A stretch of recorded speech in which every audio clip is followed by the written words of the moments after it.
Let's talk about a name, Inazo Nitobe. For a lot of people, that name brings up an image of this great intellectual, a famous statesman. Maybe you even recognize his face from an old 5,000 yen bill. He's one of those figures we feel like we know, but the real story behind that serious-looking portrait, it isn't one of quiet study and easy success. It's a story of wisdom that was forged in the fire of constant, relentless adversity. Take a look at this quote. Society is made of people who don't know you.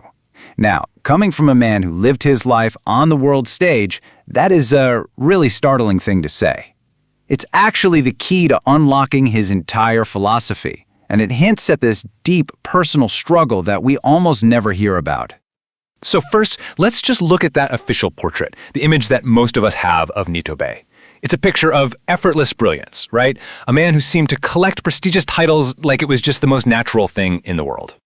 I mean, the scope of his success is just staggering. He writes Bushido, which becomes this international bestseller that literally shapes how the world sees Japan. He's a top professor, a colonial administrator, the head of Japan's most elite high school, a university president, and to top it all off, he becomes a top diplomat at the League of Nations, working alongside figures like Albert Einstein. You look at this resume, and it just seems like a perfect, unbroken climb straight to the top.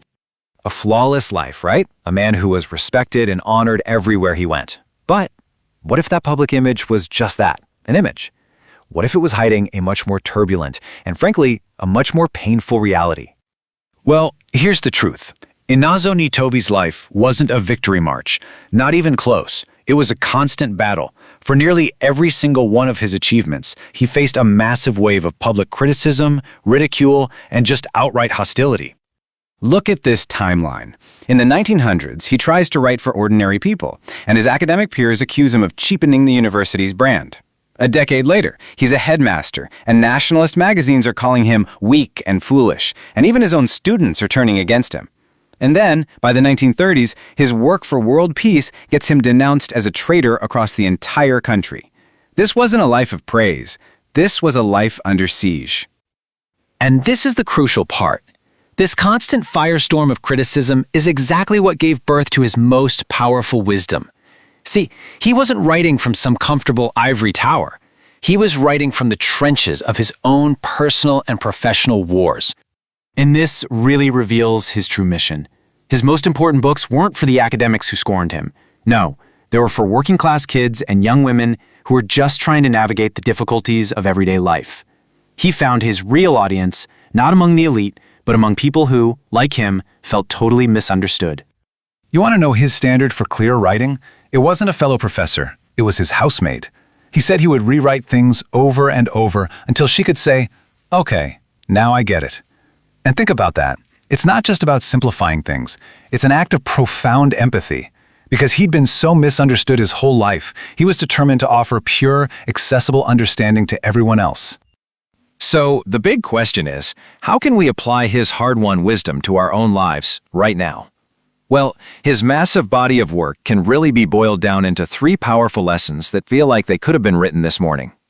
First, how to deal with the criticism that's going to come your way anytime you try to do anything meaningful. Second, how to define what success really means for you, completely separate from what the world tells you it should be. And third, how to see hardship not as a roadblock, but as the essential fuel for growth. Let's start with criticism.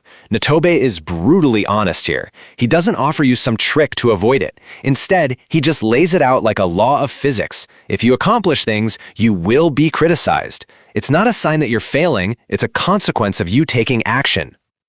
And why does this hit so hard today? Because we all live in this giant echo chamber of public opinion. Remember that first quote, "Society is made of people who don't know you"?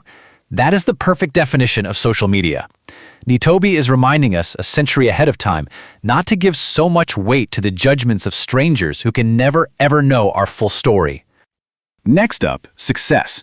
Nitobe argues that we let the outside world hand us a report card for our own lives, and he's telling us to just tear it up. He believed the only person who can judge you as a success or a failure is you. The world's standards, wealth, status, followers, they're completely irrelevant to your own journey. For him, the real goal was never success as we think of it. He saw all that stuff, fame, money, as just, in his words, a small stop along the way. The real journey, the true measure of a life, was all about self-growth, about developing your own character and integrity. And that leads us right to hardship. Nitobe uses this beautiful metaphor of bamboo. A bamboo stalk without those tough, knobby joints, the nodes, is just a flimsy little reed. It's those nodes, those points of stress and struggle, that give it strength. He argued our lives are exactly the same. Hardship isn't something to avoid, it's what builds us. So for Nitobe, suffering wasn't a curse, it was a curriculum. He genuinely believed that it's only by going through adversity that we can learn empathy and truly understand what other people are going through. Without hardship, we stay on the surface, but with it, we become deeply human. So, when we look back at this incredible life, what is the real story we should be telling? It's definitely not that long list of titles and awards we saw at the beginning. The public legacy, sure, it's the diplomat, the author, the educator. But his true legacy, the one that matters, lies in the qualities that were forged through all that struggle.